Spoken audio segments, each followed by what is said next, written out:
you have to have that enabling ability to get people and carry people with you. So if they see that you're stoic about what you have to do, they'll come with you. But if they think that you're weak about it, then you start losing folks on the way. So that's the one thing I think that is necessary to get across the finish line.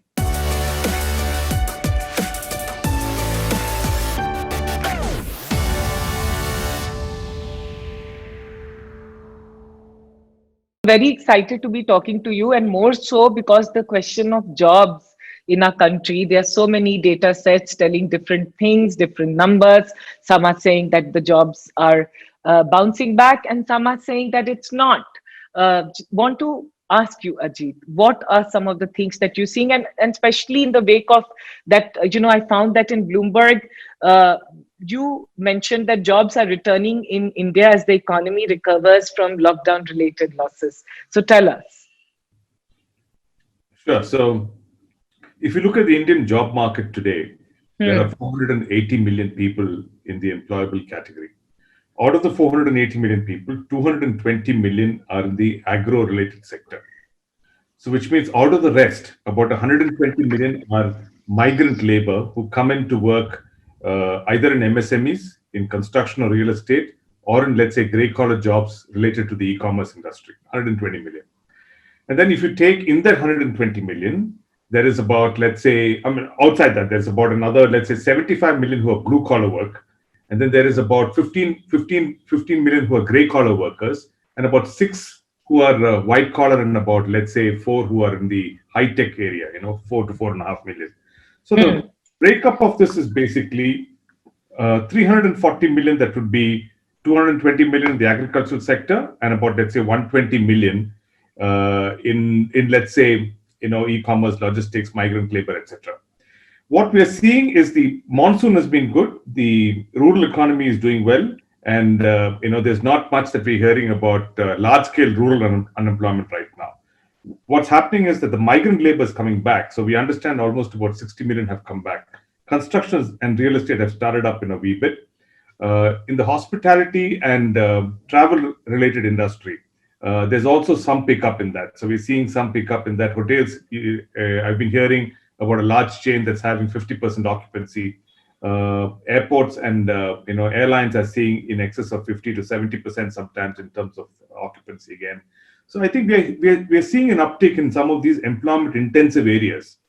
And clearly, there are two levels of things that are happening. One is the pandemic and how you manage the pandemic, and the second one is Yeah. the. So, in terms of, we have some success that we're encountering with the pandemic itself, because the number of cases, if you see today, it's clearly less than 40,000 on average, sometimes even hovering around the 30,000 mark, far away from the 90,000 plus levels that we were at. Yeah. So, this is a big influencer of, obviously, of employment itself. And the fact that vaccination could start in about, let's say, 2 months' time in UK and some other areas, there is hope on the horizon, so to say, of change. So the number that CMIE has put out is that we lost 18.9 million jobs, right? Like salaried jobs from April to August. Uh, do you see that coming back? So it'll be sectoral. I think we will see the first set of change in construction and real estate. Then we'll Hmm. start seeing the next set of change in consumer industry, and in, let's say, banking and financial services, and that'll be the sequence. But if you look at, let's say, tech, where about 4.5 million people are employed, there's not been much of a change. Yeah. So Yeah. clearly, those industries which have a tech influence and investment, I think, are clearly standing out to be different from the rest. There are some sectors which are also surprising and again I'm talking in terms of the white collar jobs. Like this weekend there was a huge noise in our uh, country, at least on the social media, that Times Group shut down Mumbai Mirror and the Mirror publication that had, and that has created a lot of uncertainty, because in the journalism field also now one is feeling the heat, and a lot of people are being laid off. So, journalism, print media, entertainment, etc., are more high decibel areas where you will find the noise level disproportionate to the extent of pain that's being felt. I'm not bringing down the extent of injuries Yeah. to employment, but I think there are larger segments of the economy which have been deeper hit, which tend to get lesser attention. So I think it's symptomatic of the problem that we've got, that there's disproportionate attention to some sectors. The largest sectors in India today is MSME. Actually, the MSME sector employs the most, and that's what's been impacted severely. I think also at another level, after 7-8 months, and with some level of support from the government, MSMEs will start turning around. And when they start turning around, that will be one of the big influencers of getting employment back. You run a very large recruitment firm, if I may say. So just tell us about your organization. Sure. So one of the things I need to do is actually demystify Quess a bit, because it's not exactly a recruitment alone that we do. It's one of the things that we do. We Whoa. group that start. So Quess is actually a business services enterprise, and our purpose is actually to help our client organizations run their organizations better. So we help organizations to run better. And how do we do it? By getting them to be more productive, getting them to be more resilient, and getting them to be more customer focused, etc. What is the way by which we do this? We identify their non-core activities, we outsource the non-core activities. And when we outsource the non-core activities, this results in basically their focus on core functions increasing, the reduction of cost and making them more profitable. They enhance competitiveness by concentrating on the core a bit more. And most importantly, they develop predictability in their outcomes, because they have partners like us to manage SLAs, etc. So that is the core of what we do, that we help organizations run better. Now, to help organizations run better, and in areas that we are present in, we are in workforce management, we have an operations and maintenance business of assets. And finally, we've got tech services. So in workforce management, we have general staffing, professional staffing, and skill development, 3 areas. In operation maintenance of assets, there are 3 types of assets that we focus on. The first one is real estate. The second one is industrial assets, power plants, large industrial equipment. And the third one is telecom infrastructure. We maintain telecom networks and optimize them and maintain them for better call quality. And lastly, we have a tech business. In the tech business, that's a JV with the Tatas, incidentally. They own about 30% and we own 70% in that. We have a HRO business in that, where we manage payroll. So much like a company like ADP, we manage about 1 million payroll in India. So that's perhaps the largest set of lives that we manage by any single payroll operator. We have an insurance business where we have about 38 insurance carriers that run off our system. We have a customer lifecycle management business where we take calls, voice and non-voice based customer lifecycle management. Finally, a bit of IT services.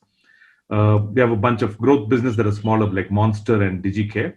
But the core of what we do is basically people, assets, and tech. That's what we are.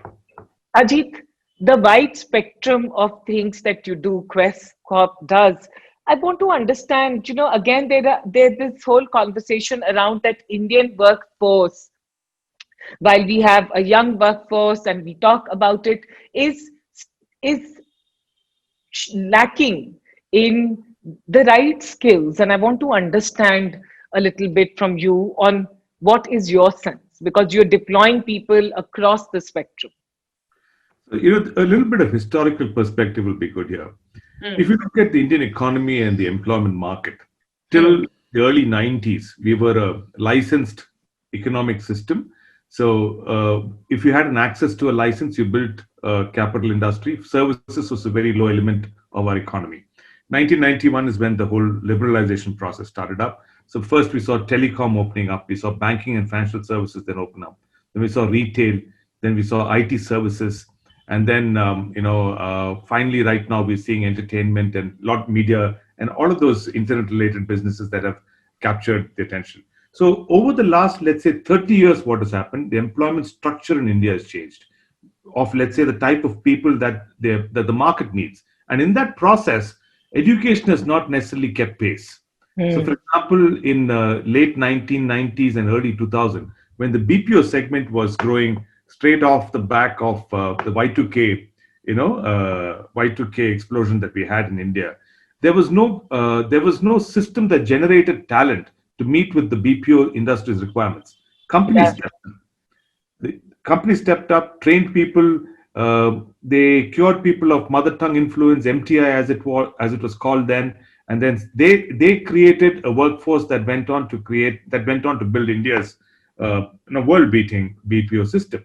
So on the other side, while the education system didn't pick up, we also had the urban-rural divide. We had the urban, we had 5 large metros, and then a bunch of tier 2 cities, and then we had a large rural base. And there was a huge migration. There's 120 million people who came into work. Out of the 480 million people who work in India, is a sizable number. So they all came to work in urban areas. So these two combined together created a workforce that was not necessarily fully equipped to deal with an economy that is growing at an average of 7 to 8%, one. And second, having to compete with global players in, let's say, in cutting edge markets, which is why the number of patents, let's say, that we are producing in India is much less, or let's say our IP related work that we output here is much less. We are basically still doing service related tasks which are repetitive and transactional in nature. But that will change. I think also what's happened is with bandwidth going out and it being accessible to so many people across, I think the access of bandwidth will help people educate through online courses. One. Second is you can take work out now from large offices to also home-based spaces. So you'll find some more participation of, let's say, a larger workforce base.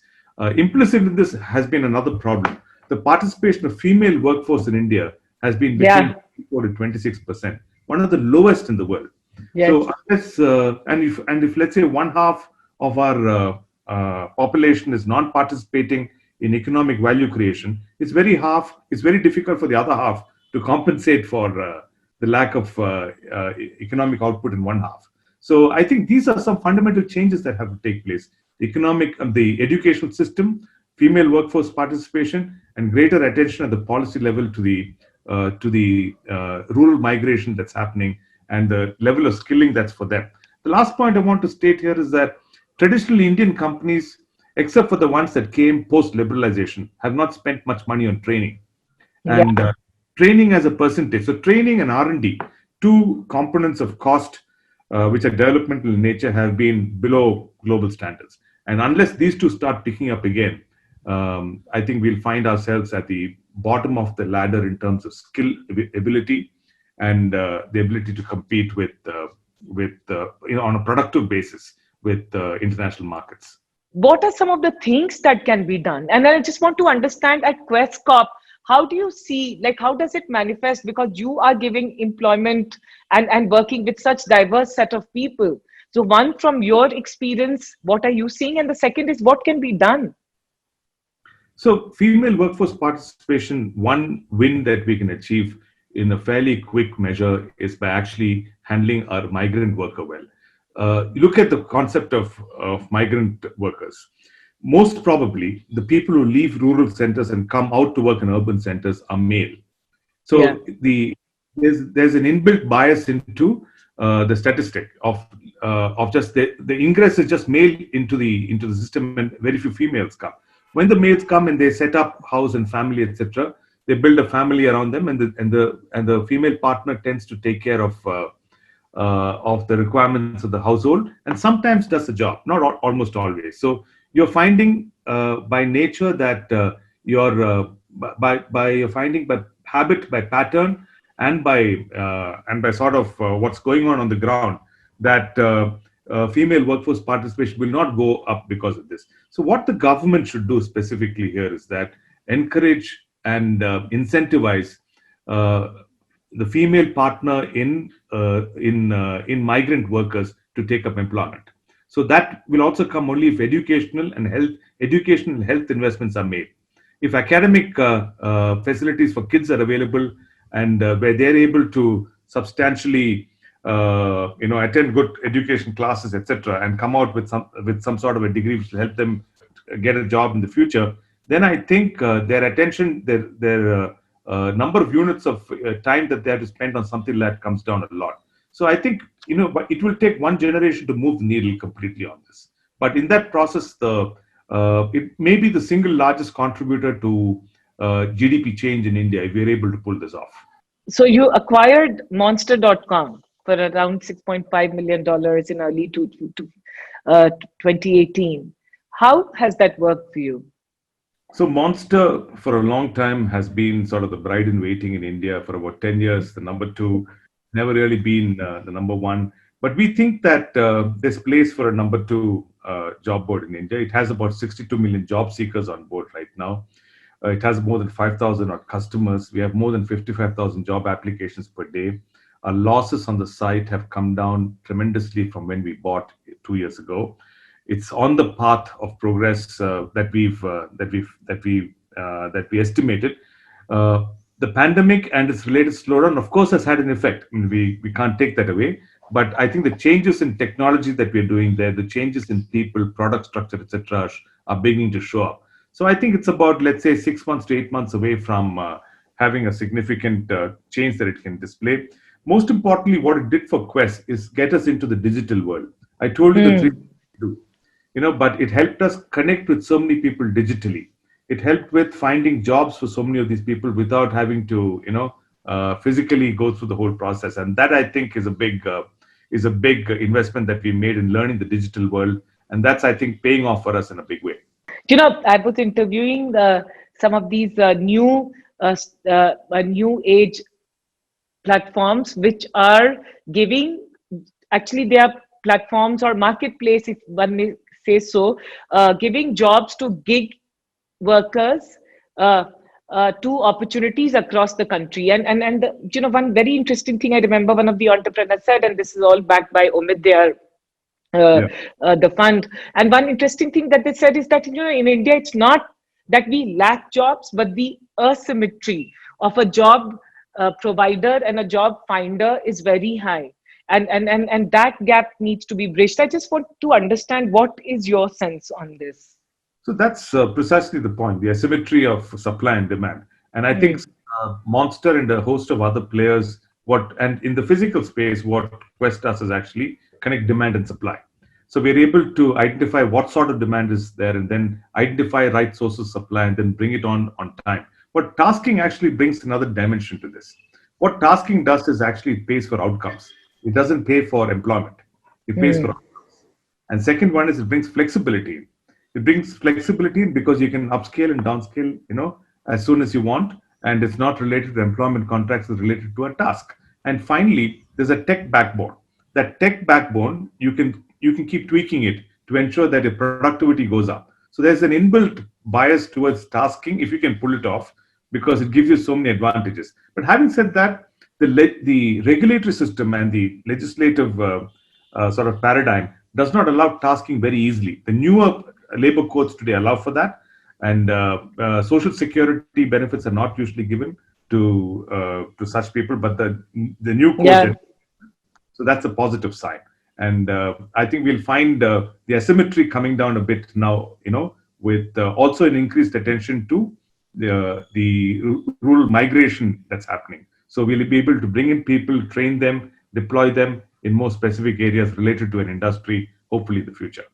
I have to ask you one question, which is, this is the conversation you see various stakeholders in the country discussing. And again, there is no clear answer to this. And of course, government's big focus on employment and job creation. If you had to say, you are a leader in this space, you are creating employment opportunity in our country. If you had to say, what are the 2-3 things the government should do to create more jobs in India?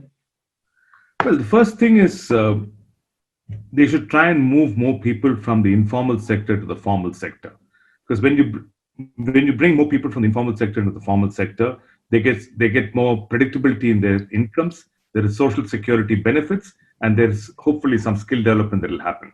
With that, it has its own effect. It has a roll-on effect. Because if you enhance skills, make their outcomes more predictable, their productivity level improves, establishments get higher profit levels, hopefully, through this process, and then they can go up the value chain. Otherwise, they stagnate at the bottom. One is that. Second is infrastructure improvement is completely lacking in India. So let's say public transportation systems, health and education systems in large urban areas. In 2000 and 2001 or so, when I shifted to Bangalore, Bangalore was a small, sleepy town of maybe about 3 to 4 million people. Today, we've got 10 million, 11 million people here, the last count. In 20 years, it's gone up almost 2.5 times. But the infrastructure has not really proportionately changed over time. So you have to invest in infrastructure. And the third thing is that our educational system needs a greater focus to output skills that employment will need. Employment follows economy, consumption, demand. So there is a sequence of things that have to be done. If only to focus on employment is not going to change the math. So, once investment comes in, public expenditure comes in, you create more infrastructure, that sets off demand in, let's say, core sector. From core sector, it comes back to, salaries that people are making, and consumer demand goes up. Then the consumer industry picks up again. So it's going to come back to also government spending. And we're hoping that the government will, in coming out of COVID, will spend a bit more, and we'll see some more investment coming in. You're India's largest private sector employer providing staffing services to companies. Could you give us a sense of the scale and the numbers you operate at? Sure. So this is one of my favorite topics to talk about. Quess, before the pandemic, had about 385,000 people. Right now, we are about 330,000 odd, still maybe the largest private sector employer in India. We grew this number on the back of a very successful general staffing business. In most of the business that we're present in, we're either number 1, 2, or 3 in India. For example, even in Singapore, we're number 1 in professional staffing. And we're in Sri Lanka, we're among the top 2 or 3 in general staffing. So I think we're building a world-scale company now, progressively over the next, let's say, 3 to 5 years' time. By headcount, definitely we'll be among the top 2 or 3 business services companies in the world. But revenue, in the next 5 to 7 years' time, we'll be getting to some point in the metrics, So, and what's actually led this is mostly inorganic led investments that we made to build 2 segments, basically operations and maintenance of assets and the tech business. But most of the growth, the volume growth, has happened after we bought these assets and we've organically built these assets. Mm-hmm. So while you're tempted to look at Quess and say that it's an inorganic growth story, the real growth in our company has come out of execution of the business plans in each of these companies. If you had to tell entrepreneurs and CEOs who are building young organizations on how to look at building an organization and building strong execution capabilities, what are some of the things you'd like to tell them? So some of the things that have been key to us as we've grown Quess is the fact that we've always looked long term. We're never a quarter focused company, although we do have to present quarterly results as a listed company. But our investments and our outlook and our management direction is not to look at a quarter focus based result. So the one thing I tell entrepreneurs is look long term. The second one is building teams. A number of people who work with us at the top have been with us for a long while, maybe for 15 years, etc. Across from my first entrepreneurial venture. So building teams is very, very important. So long term building teams, a return and cash focus. What are your cash collections? Do you have a 20% return on equity? And that's important to keep as a constant focus item, while you review your business. I think you must enjoy the work that you do. If you're let's say running a restaurant, you must enjoy food. If you're running an entertainment business, you must enjoy making people laugh.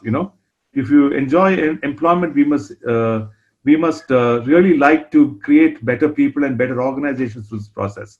And lastly, I think we must have another life other than the job that we do.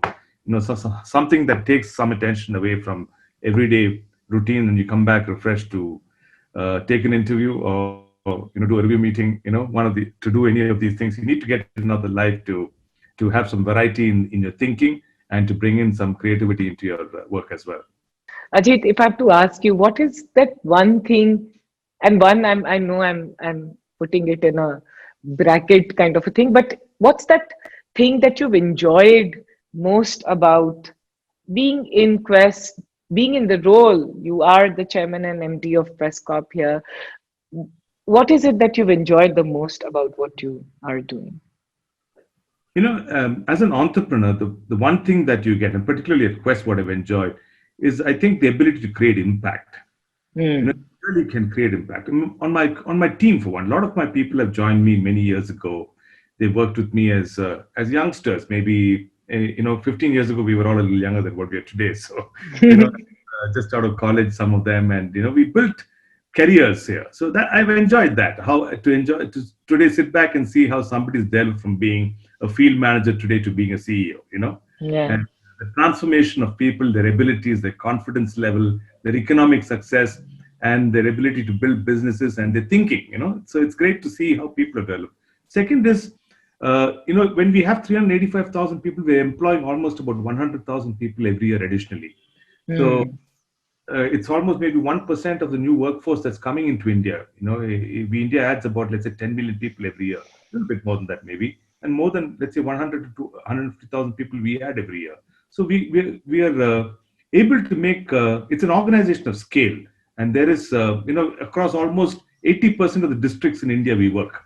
More than 600 plus districts, we work in almost 80 plus districts. So I think there's significant impact that we create in terms of employment. And lastly, when you do well in business, you're able to do good as well. We have a foundation. So in the foundation, we currently engage with about 53 odd schools, about almost 13 to 14,000 children we're involved with their education today. Mostly at the bottom end of society, where they're less fortunate. So these are the things that give. If you asked about what is the one thing that gives the one thing that gives us a lot of joy is actually the impact that we can create, and these are the manifestations of impact that we can have. What is that, not dream, but what is it that keeps you going? Is there something that you're going after, something that keeps you excited? What would that be? So, to be successful as an entrepreneur, I think you have to be very stoic. You have to be very resilient. You can't get pushed around by an incident that happens today, lose your cool. You're allowed to lose your cool, hopefully, but you're not allowed to get pushed around and lose your focus, etc. Because you're always setting the tone. You have a leadership role, so you have to be completely dogmatic to a point about what you want to do and and how you handle a challenge, and flexible to use all the resources that you need to get a job done.